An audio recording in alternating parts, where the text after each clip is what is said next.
Jelang laga kualifikasi Piala Dunia lawan Tiongkok, penyerang timnas Indonesia Ole Romeny telah berada di Bali untuk mengikuti pemusatan latihan. Ole menyebut timnas mengincar kemenangan saat menghadapi Tiongkok pada 5 Juni ataupun ketika bertandang ke Jepang 10 Juni nanti. Striker yang sudah mengemas 2 gol bagi timnas, Ole Romeny sudah tiba untuk mengikuti pemusatan latihan timnas. Pemusatan latihan rencananya mulai 26 Mei.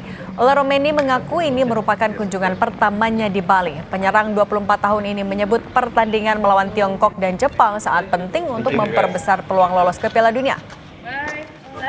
Thank you. Yes, nice. This is my first time Bali, so I also think it's a little bit less hot, the humidity in Jakarta, so it's only better, you know.